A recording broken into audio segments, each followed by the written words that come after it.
I'm brushing up on the Viggens, which I haven't flown in a long time. I figured I may as well record the some of the training. Yes, why not? So this is just cold start. I don't. I flew the Viggen some, but I don't remember it. Remember bits and pieces, nothing specific.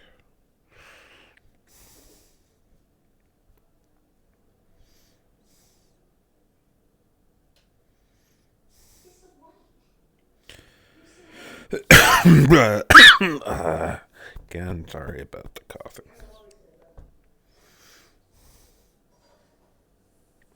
Alright, let's go.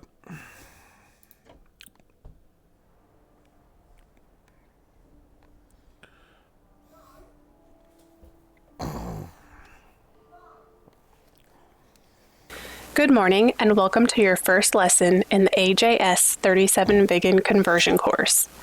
Pay attention as there will be a lot to cover today. Please do not press any buttons or switches unless instructed to do so. Immediately push all buttons. If you have a throttle on your joystick or are using a HOTAS setup, please move it to the idle position. If at any time you need a break, press pause.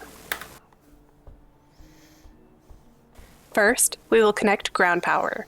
This will allow you to conduct most of the pre-flight checklist without starting the engine. Press the communication key, then press F8 for the ground crew, Chief, turn on the followed ground by power. the request ground power option. Usually I leave this. The crew chief will now connect the ground power unit, which will provide AC power and Ground cooling. power is now on. I keep the same buttons for radio, so I know what they are.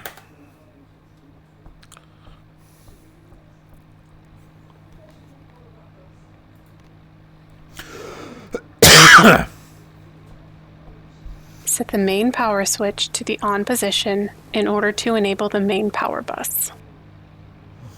Voetstrom. Tuur. Set the low pressure fuel valve to the on position. The red fuel valve warning light will turn off to indicate the fuel valve is open. LT kran. Till. Cancel the master caution alarm by pressing the master caution button between the two flashing caution lights.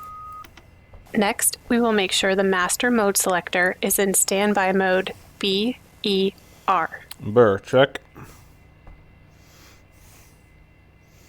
Check. Make sure the auto throttle is set to off and in the upper position, and the landing gear lever is in the extended lower position. Good. Click on the throttle to move it from the off position to the ground idle position, which will open the high pressure fuel valves for the engine. I'm wondering if I have that mapped to something. Let me check. I do not. I probably should. Press and hold the warning panel test to test that all the warning indications function. The left and right indicator panels, master caution, as well as several other indicator and warning lights will be lit for the duration of the button press. Turn on the main generator. Looks The engine is not currently on, so it will not provide electrical power yet. Oh, that one's in English. Why? That's weird. Center the autopilot yaw correction dial by setting it to 0. Good.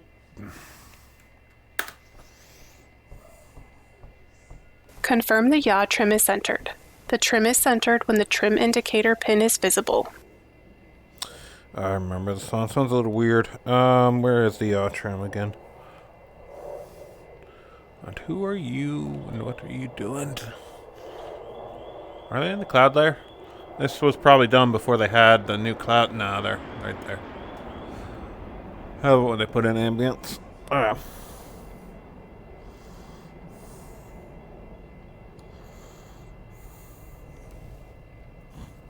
They don't highlight this, unfortunately. SID trim.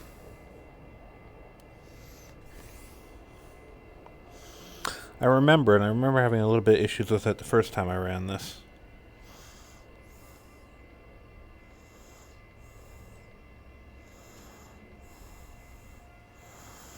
SID trim. And when SID trim is centered, trim indicator pin is visible. I think it might be this.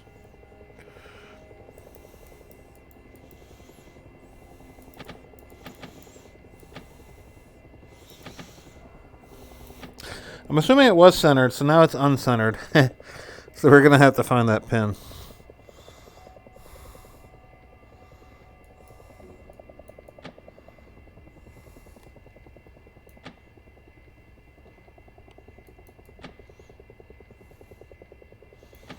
I'm thinking it wasn't what it was.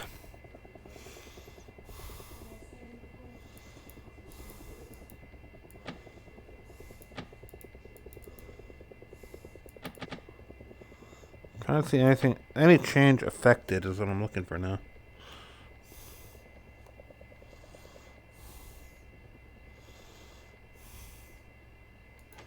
Oops.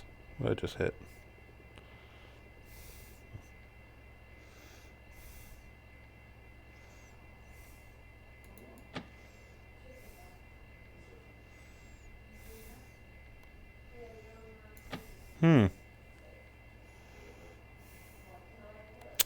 This is problematic.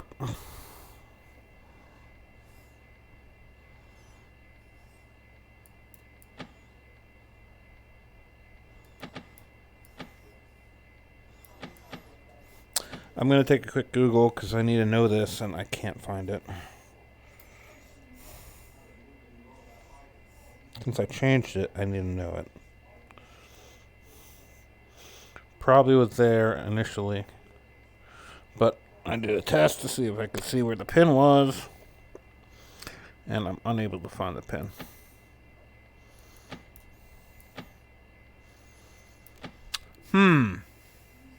Alright, one sec. Trim indicator pin is centered.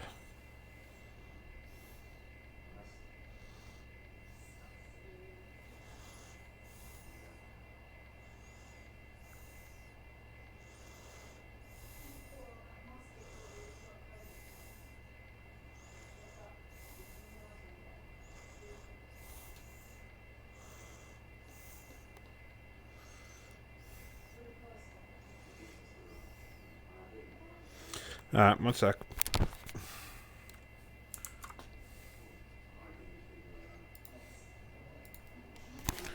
Alright, I can't seem to figure it out. It does look like this pin is it, but it doesn't seem to do anything.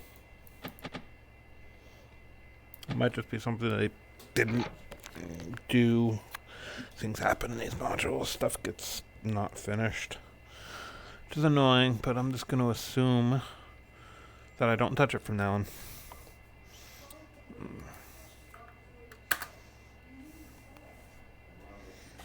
Set the radio to normal plus guard, which will enable the main radio while still monitoring the guard frequency. We're good. Confirm that the thrust reverser is not engaged. The handle should be pushed inwards and the reverser light off. Good. Check that the main attitude director indicator, or ADI, is properly aligned and the red warning flag is not displayed. Looks good. If the warning flag is visible, the external ground power is not connected yet as the instrument is AC powered. Either connect the ground power or check the instrument after engine start. Set the HUD reflector glass to the lower position so that the takeoff symbology can be properly displayed. The HUD is not currently on, so nothing is displayed. Can't remember, this has an annoying click point.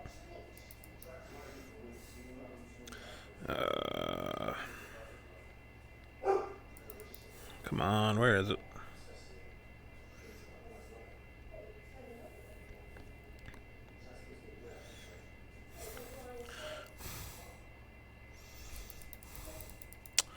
Might have actually mapped it to something because it doesn't seem like it's actually clickable. So let me check. Controls. Probably would have been a button I don't use a lot.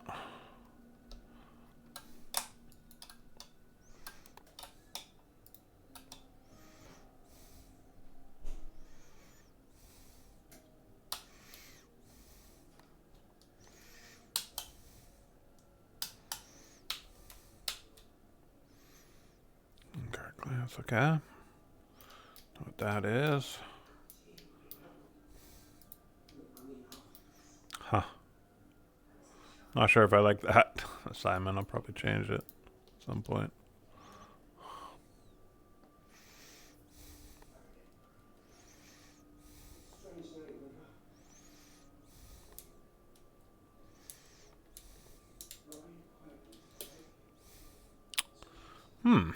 It's not on there.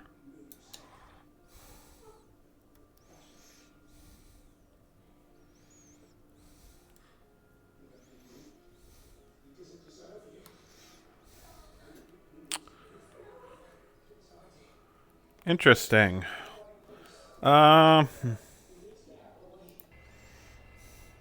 Where's the click point? I do remember having a little bit of an issue with this last time I did this too. I eventually figured it out.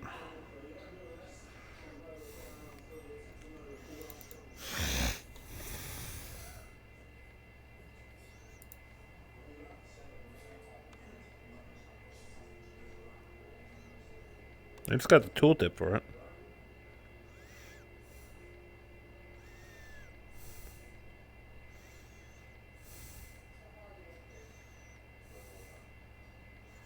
Oh, okay. Lower position.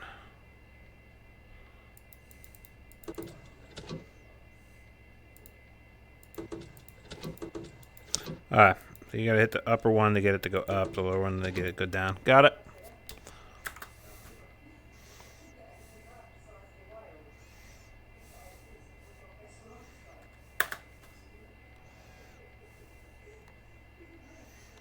Come on, I hit spacebar, let's go. Set the HUD slave switch to off. I'm guessing that's false. Fron. Set the CI HUD altitude source to barometric altitude. LD, okay. Pull the knob to uncage the backup artificial horizon.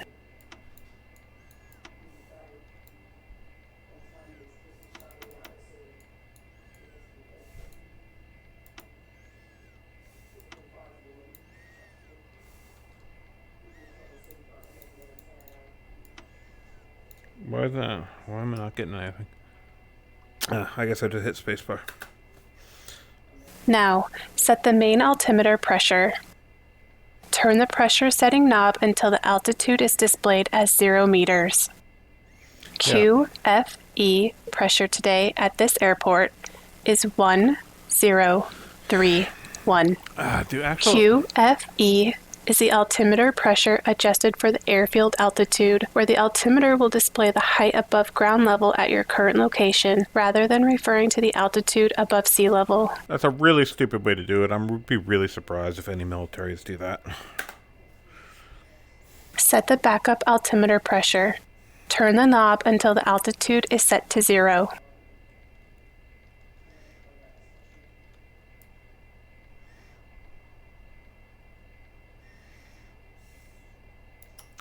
I won't be doing it that way. Set the radar warning receiver to the desired position, either off, lights only, or lights and audio. Good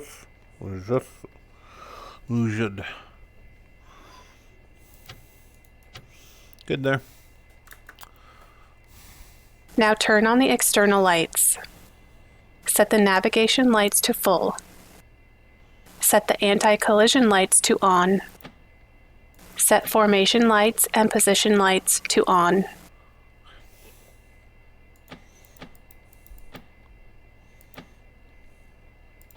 Confirm the setting or set the local magnetic declination, which in this part of the world is about 6 degrees.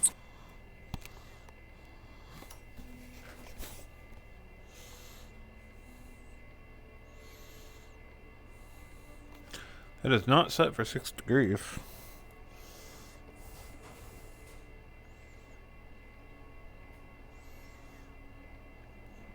Oh wait, it's 10 going that way, isn't it?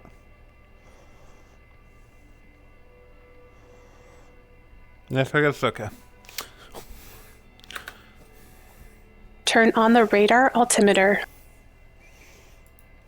Next, we will load the data cartridge to load our flight plan and system presets.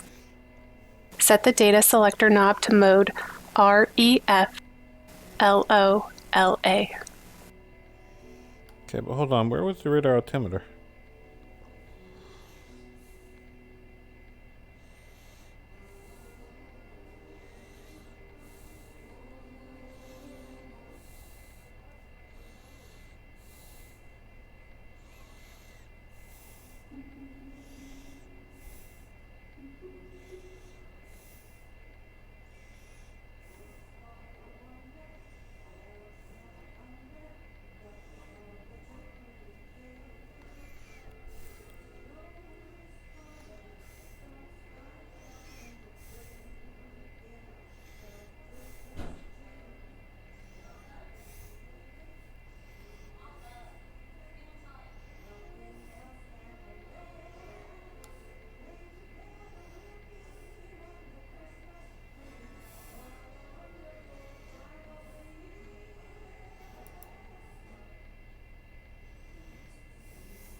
Oh, ISF.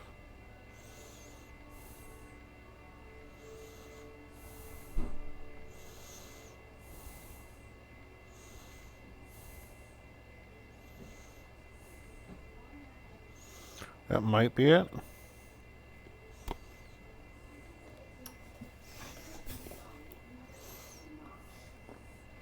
Would make sense from the flow coming up from this.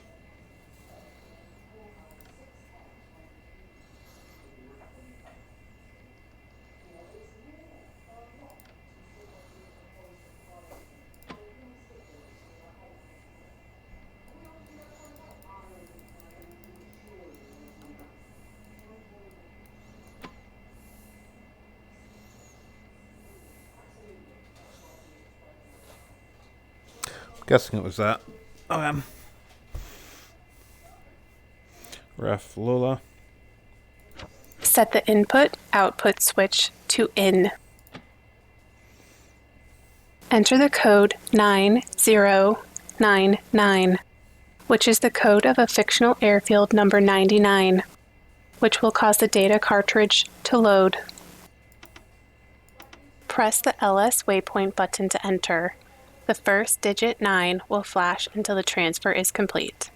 A completed transfer is indicated by the data indicator displaying all zeros.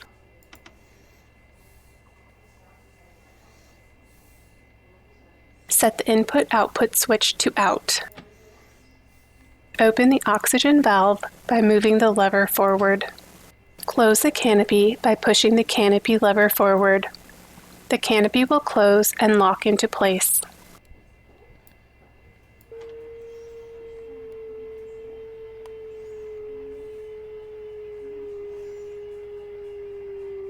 Now, we will start the engine.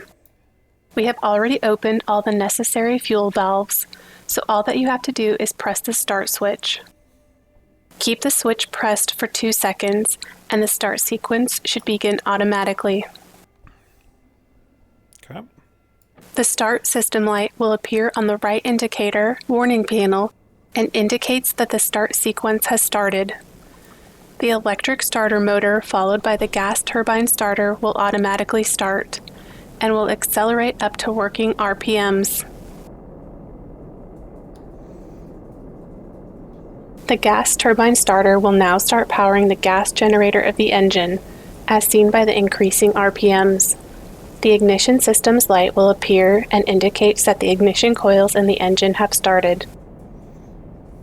The increasing engine RPM can be seen on the RPM gauge, as well as the increasing exhaust gas temperature on the EGT gauge. The engine will now accelerate up to idle RPMs. Once completed, the lights for the start and ignition systems will disappear. Okay. Now that the engine is running and the hydraulic system is powered, we can complete the after-engine start checklist. Since we are carrying the external fuel tank, set the pitch trim to 3 degrees nose up.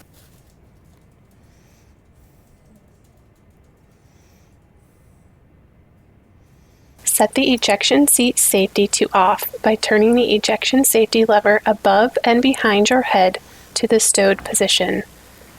Confirm that no warnings, except the green landing gear lights, are lit on the warning panels. Good to go. One exception is for the external tank fuel warning, which will disappear over 70% engine RPM. Press the indicator systems test button. This will run a few tests. High alpha warning, 2 short pulses. Yep, got it. Engine fire warning lamps lit. Altitude warning light on the central indicator lit. Fuel indicator displaying about 29% with a rebounding indicator needle.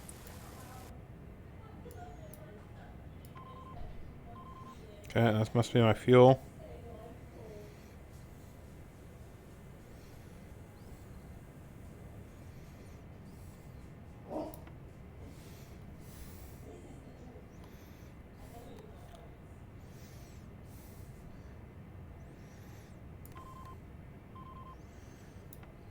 Okay, it might be that.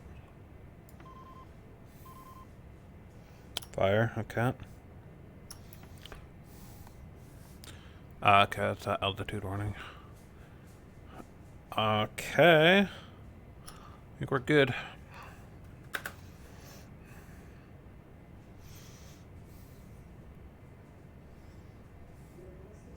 Set taxi, landing light to taxi.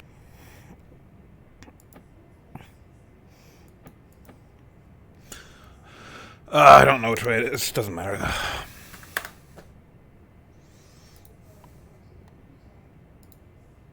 Set the master mode selector to nav to start the HUD to set the system in takeoff mode. The brakes are currently parked, so press your brake pedals, default is the W key, to release the brakes. This concludes the cold start tutorial. The next lesson will cover how to properly taxi to the runway and take off. I like how you said proper, like you think I'm not going to do it proper. Alright, let's go take off. Yes, of course we're going to. Hey, what are you doing? I forgot to disconnect ground power.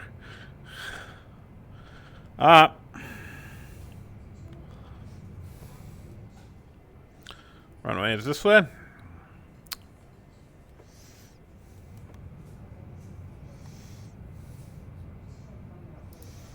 I really gotta get voice attack. That's just, I hate setting shit up. No, that goes with simming, but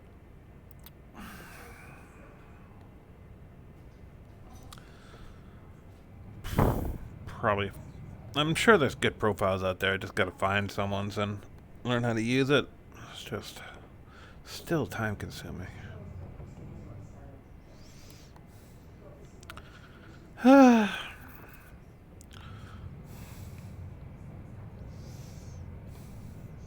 Alright, we're taking off here.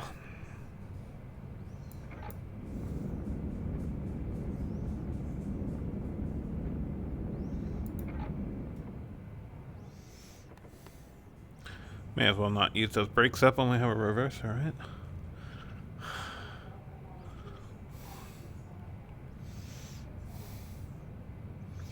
I really should assign that to something. I don't think I have it assigned. And, I mean, it's not that hard to grab, but it's something that would make more sense on landing if you're doing a short landing to be able to flick it manually. It's just a lot quicker.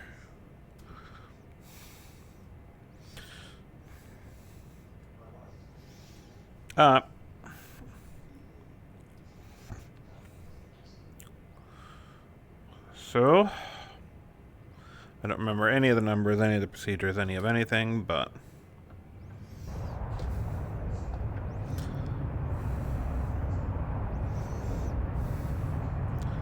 don't even remember if I assigned a disable nose wheel.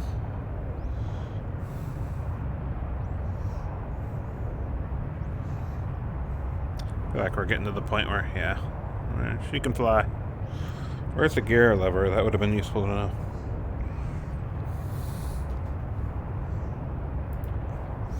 There we go.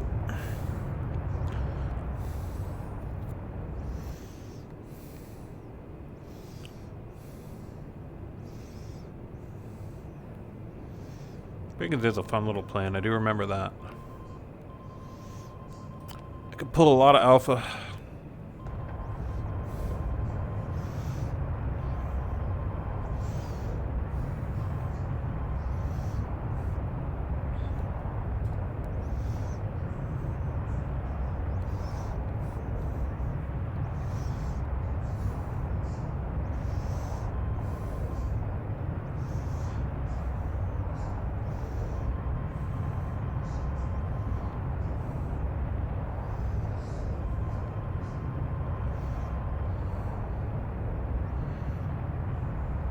We're behind the power curve here.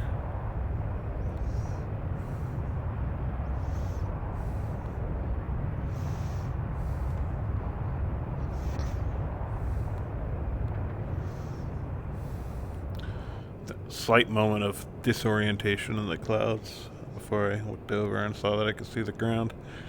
It really fucks with you. Really can.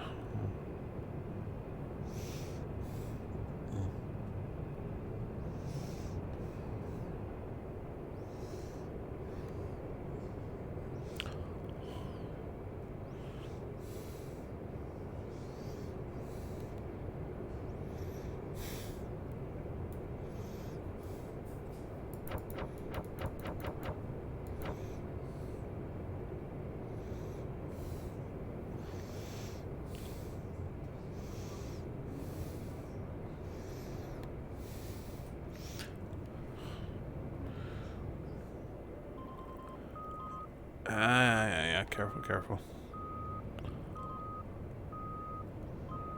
Why do I have a steady beep now? I don't like that.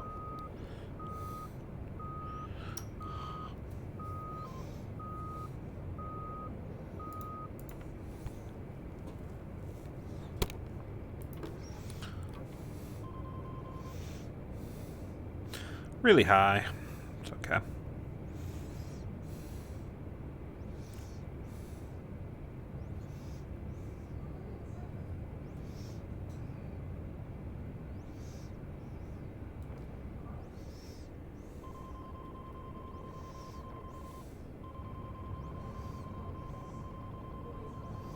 Don't like that. Don't like that. I was way behind the power curve. It's really easy to do in that. I do not remember this aircraft at all. I mean, I had to go to burner to get out of that. Just because I was behind the power curve.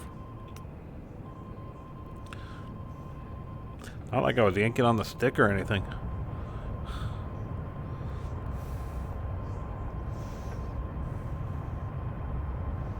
Oh yeah, it's way easy to get behind the power curve.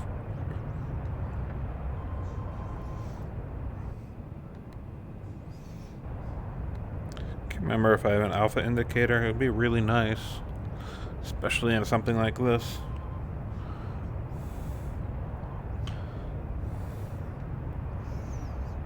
don't know what speeds I'm supposed to be landing at.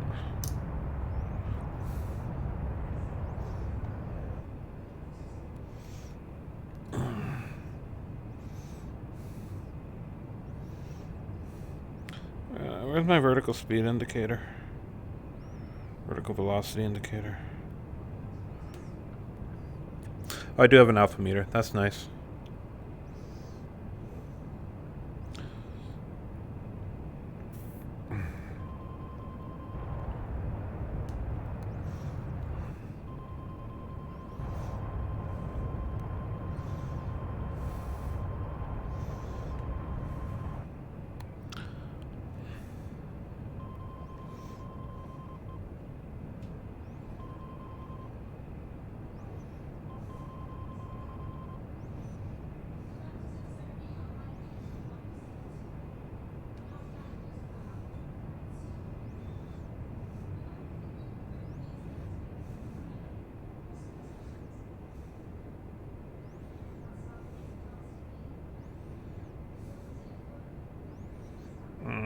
Definitely off center line here.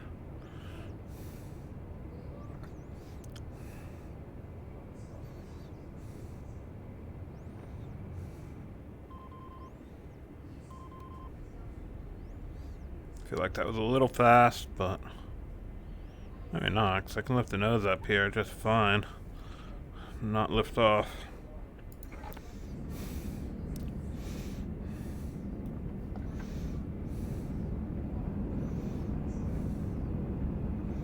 Save my brakes.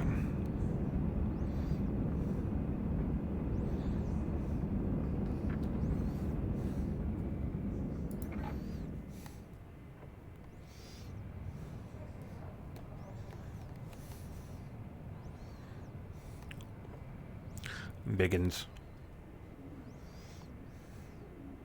It's definitely a fun little plane.